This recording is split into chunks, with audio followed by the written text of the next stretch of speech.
esta semana que termina en medio de una movilización masiva contra el presidente de la República, Pedro Castillo, en medio de revueltas en distintas regiones del país y en medio de declaraciones desafortunadas, hay que decirlo por su nombre, del presidente del Consejo de Ministros, tanto en Huancayo como ahora en este Consejo de Ministros en la región Puno. Hola Paco, ¿cómo estás? Buenas tardes. Sí, ha sido una semana desafortunada no solo para el Premier, sino para el propio presidente de la República, que refiriéndose, por ejemplo, a las personas que salían a protestar en Huancayo, dijo que los dirigentes habían sido comprados y tal. Yo creo que sin duda es un momento crítico para el gobierno del presidente Castillo, no solamente porque la mitad del Perú está en convulsión social, con reivindicaciones legítimas, creo yo, porque los precios de los alimentos de primera necesidad se han subido considerablemente, los combustibles también, y el gobierno, lejos de hacer su trabajo para amainar estos efectos exógenos, obviamente, pero que pueden trabajarse dentro de un plan de gobierno acertado, no ha hecho nada. Yo diría que en estos 8 o 9 meses lo único exitoso que ha hecho el presidente Castillo es lograr cooptar a muchos congresistas de la oposición e impedir su vacancia, ¿no? En esto que al principio se conoció como la Fórmula 44, ahora él ha superado ampliamente este número y según la votación de la última moción de vacancia ya tiene 54 por lo menos congresistas que están impidiendo la vacancia. Pero creo que las encuestas lo dicen, el presidente ha dilapidado rápidamente su capital político. Hoy alrededor de 8 de cada 10 peruanos no aprueba su gestión y un porcentaje importante de peruanos piden su renuncia o algún mecanismo democrático constitucional para sacarlo del poder, ¿no? Esto sería, por ejemplo, el relevo con la primera vicepresidenta o vicepresidenta, porque ya no hay segundo vicepresidente, Dina Boluarte, y habría que ver si ella va a cumplir con su palabra. Lo dijo que si el presidente renunciaba o lo vacaban, ella se iba con Castillo. De no ser así, vamos a ver si un gobierno de Dina Boluarte resiste en el sentido de lo viable, porque tendría que hacer un gabinete de ancha base, un gabinete profesional, lo que no tenemos en ninguno de los gabinetes ministeriales de Ahora, Castillo. Carlos, en medio de esta situación tenemos que han nombrado a un ministro de Salud una semana después de la censura de Condori y que resulta ser el viceministro de Salud Pública que nombró el mismo Condori, ¿no? Casi que se repite la misma figura de lo que ocurrió en el Ministerio de Transportes y Comunicaciones, cuando Juan Silva estaba a punto de ser censurado por el Congreso, le aceptan la renuncia y finalmente ponen a Nicolás Bustamante, que era el secretario general del Ministerio de Transportes y Comunicaciones. Es decir, parece que no hubieran fichas de recambio, ¿no? O personalidades que puedan entrar a los ministerios, sino que tienen que echar mano de las autoridades que ya tienen y que son nombradas precisamente por autoridades que han sido cuestionadas y que han tenido que renunciar o que han sido finalmente censuradas por el Congreso. Sí, es verdad que se está repitiendo lo mismo que en el Ministerio de Transportes y Comunicaciones. No hay propósito de enmienda de parte del presidente, que es finalmente el último responsable de nombrar a sus ministros. Él dijo que iba a enmendar errores, no lo está haciendo porque ha nombrado un ministro de salud que sigue siendo la cuota de Vladimir Cerrón. Es un médico que no tiene mayor experiencia nacional en gestión pública, que va a responder evidentemente a los lineamientos de Cerrón y van a hacer lo mismo que han hecho en Junín, ¿no? En Junín han hecho una gestión que es mezcla de ineficiencia, abundante corrupción, y tiene 8 hospitales hoy la región Junín, o que están a medio construir, abandonados, sin equipos, o simplemente nunca se construyeron, a pesar de que tuvieron el presupuesto del erario público. Y estamos en pandemia todavía, la vacunación, que era el único proceso que se continuó acertadamente en este gobierno, ha quedado interrumpida abruptamente, y esto en desmedro de la salud de millones de peruanos. Así que yo creo que el ministro Jorge López Peña, que ha nombrado el presidente, responde al mismo patrón. Además, ha sido cuestionado en su región cuando era parte del gremio de médicos en el hospital Ramiro Prialéquez de salud, porque hizo declaraciones irresponsables en plena pandemia, en el sentido de que no habían equipos de bioseguridad para los galenos, etcétera. Y después... Y de hecho hay una investigación fiscal en su contra por eso. Sí, por supuesto. Pareciera ser que el único requisito que pide Castillo para nombrar a alguien ministro es que tenga investigaciones en el Ministerio Público, ¿no? Y creo que en general ya se ha agotado el crédito que los peruanos le han dado al presidente Castillo.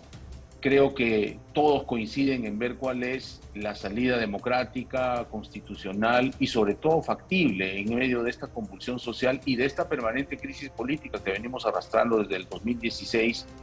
Y el otro problema que tenemos, Paco, es que lamentablemente también el otro poder del Estado, el Congreso, está deslegitimado.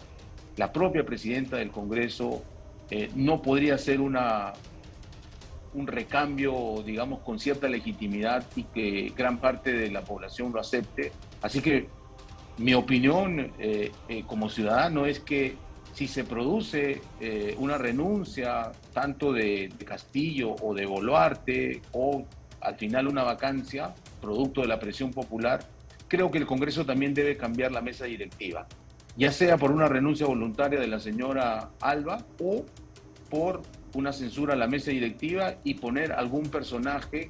Creo que hay uno o dos salvables en el Congreso que puedan tener cierto grado de aceptación, legitimidad. Estoy pensando, por ejemplo, en el congresista Carlos Anderson, que podría ser una figura de la transición y que podría ser un gabinete profesional que empiece a gestionar el Estado, que está absolutamente abandonado y no está cumpliendo con dar lo mínimo para los peruanos, sobre todo los menos favorecidos.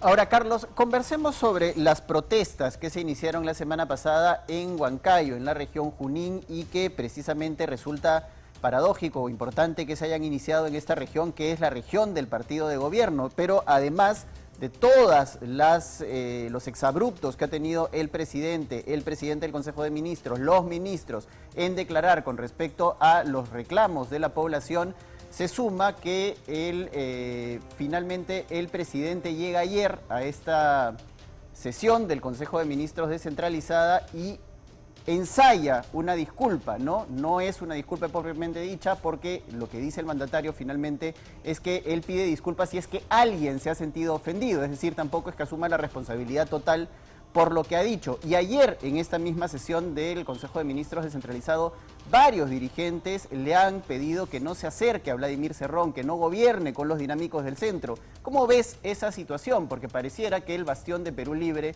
pues ya no le está resultando fiel al partido de gobierno, al gobierno de Pedro Castillo. Sin duda hay también un juego de cuotas de poder en el partido de gobierno. Y el presidente ayer lo que ha dicho es pedir disculpas por palabras que se habrían entendido mal. En verdad, no se han entendido mal. Han sido palabras desafortunadas y él debería pedir perdón por ese exabrupto y de manera sincera, ¿no?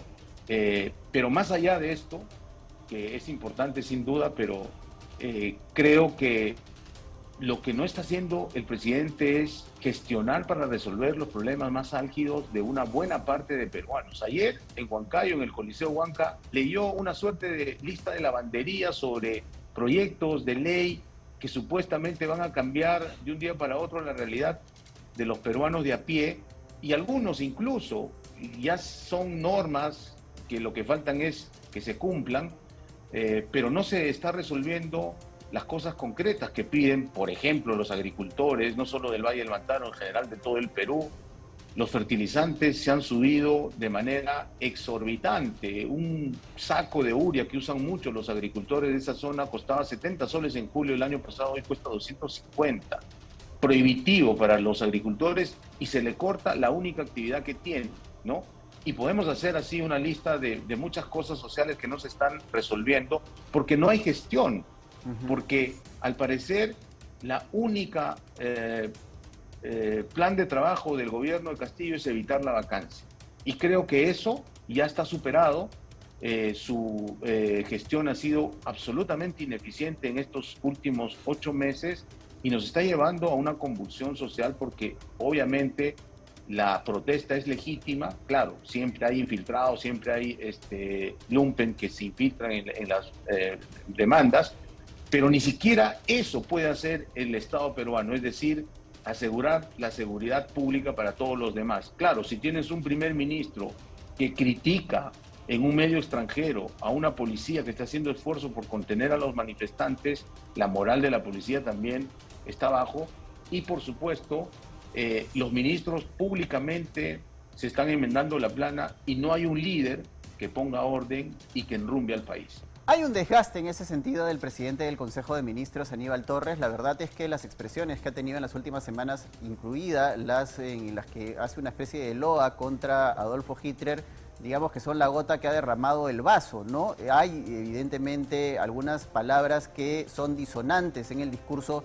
de Aníbal Torres, mientras que tienes, por ejemplo, un ministro de Cultura que pareciera haberse convertido en el vocero político del gobierno y sale en todos los medios de comunicación a intentar defender al presidente de la República, Pedro Castillo, cuando esa debería ser la tarea del presidente del Consejo de Ministros. Por supuesto, y el ministro de Cultura no está cumpliendo con la función principal para que le han puesto en el gabinete, es decir, para trabajar en su sector. Y lo que ha hecho ayer es antidemocrático, intolerante, despedir a la viceministra Sonalí Tuesta, porque discrepó pública y abiertamente precisamente de estas desafortunadas comparaciones que hace el premier, mencionando nada menos que a Adolfo Hitler y Mussolini, ¿no? Como ejemplos de estadistas que hicieron grandes obras de infraestructura en sus países, donde además, dicho sea de paso, hoy lo han demostrado todos los medios serios, hay errores garrafales en su cita histórica, ¿no? Pero bueno, más allá de eso, lo que estamos viendo es que, creo yo, que este gobierno ya entró en una fase terminal, no hay un propósito de enmienda, no hay un propósito de enrumbar, de corregir, y está dependiendo de los dinámicos del centro, que ya sabemos cuál es su lógica y cuál es su trayectoria en cuanto a gestión pública, porque lo que han hecho en Junín no tiene precedentes tampoco, ¿no? Así es, Carlos. Muchas gracias por tu participación en 24 horas mediodía y por supuesto esperamos contar contigo próximamente para seguir conversando.